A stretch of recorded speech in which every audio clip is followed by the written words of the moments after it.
It's a good bounce back win for us today. I thought we started the game with the right tone on the defensive end. And so that was Everyone believed the drama had finally ended when Team USA returned from Paris with another gold medal. On paper, it looked like success as usual. But behind closed doors, a very different story was unfolding.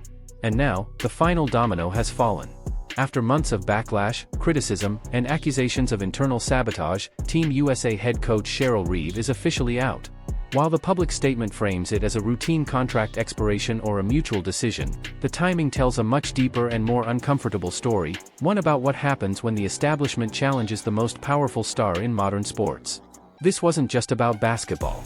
The decision to leave Caitlin Clark off the Olympic roster didn't merely cost Team USA millions of views and massive global attention. It may have ultimately cost Cheryl Reeve her job. To understand why this resignation has sent shockwaves through the basketball world, we have to go back to the moment that ignited the firestorm. Everything began with the release of the 2024 Olympic roster. When the list went public, one name was shockingly absent: Caitlin Clark. For fans, this wasn't just surprising, it felt intentional. Clark was breaking television records, selling out arenas across the country, and dragging women's basketball into the mainstream spotlight. She had become the face of the sport. Yet she was told she wasn't ready for international competition. Fans erupted instantly. Accusations of gatekeeping flooded social media, and frustration turned into anger.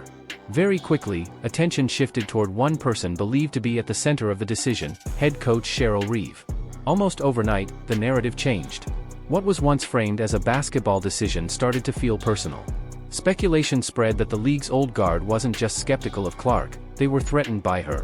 Rumors suggested the snub had little to do with defense or experience and everything to do with sending a message. That Clark hadn't earned it yet. Instead of embracing the new face of the sport, leadership appeared determined to humble her. And Reeve was seen as the leader of that resistance. The tension didn't start with the Olympic roster. It had been building long before Clark ever played a professional game. Months earlier, Reeve had made comments criticizing the media's focus on a single rookie during preseason hype. On the surface, the comments sounded reasonable. But to the millions of new fans Clark brought into the sport, it came off as bitterness. Each time Reeve dismissed a question about Clark or downplayed her impact, public suspicion grew. One particular social media post, where Reeve implied fans were tuning in for the opposing team rather than Clark herself, became a defining moment. It was subtle, but it set the tone.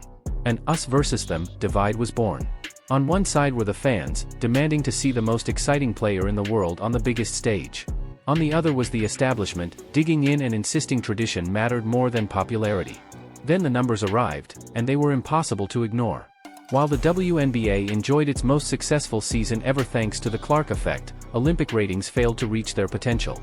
The gold medal game performed decently, but nowhere near what analysts predicted. Experts called it marketing suicide. Leaving the most famous female basketball player on earth at home was viewed as a massive financial mistake. Behind the scenes, broadcasters had reportedly expected Clark to drive historic viewership, and that never happened. Team USA won gold, but they lost the narrative. The argument that this was purely a basketball decision started to collapse once fans looked closely at the roster. Clark was labeled inexperienced and not physical enough, yet Team USA struggled in areas where she excels: playmaking, spacing, and offensive flow. During tight Olympic games, especially against France, the offense stalled. Social media exploded with the same comment over and over: "You know who would fix this? Caitlin Clark." Every missed shot and every turnover made her absence louder. The player who wasn't there became more visible than those who were. As pressure increased, reporters began asking tougher questions. Instead of de-escalating, Reeve pushed back. In press conferences, she denied any bias and claimed she was taking bullets for the organization. That stance didn't calm the storm, it intensified it. By presenting herself as the shield, she became the face of the controversy. Meanwhile, dissatisfaction wasn't limited to fans. Quietly, agents and marketing executives acknowledged that the league had missed a once-in-a-generation opportunity. The Olympics are the biggest global stage. Imagine the international exposure, viral moments, and merchandise sales if Clark had been lighting up Paris. That opportunity was gone. And in professional sports, lost revenue often matters more than wins. Throughout the WNBA season, the contrast was impossible to ignore. Indiana Fever games became national events. Arenas sold out. Jersey sales exploded. Television ratings for random weeknight games rivaled major men's sports broadcasts. At the same time, conversation around Team USA remained overwhelmingly negative. Even blowout wins were overshadowed by one question: where is Caitlin? The rivalry narrative only fueled the fire. Fans believed veterans were trying to humble Clark with physical play, hard fouls, and relentless pressure. Reeve was seen as the general of that old guard. But instead of breaking Clark, it elevated her. She improved rapidly, broke records, led the league in assists, and proved she belonged among the world's best. By the time the Olympics began, the experience argument was already dead. The close win against France became the tipping point. Team USA survived, but barely.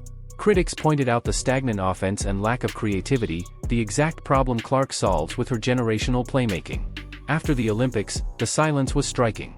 There was no victory tour, no celebratory media run.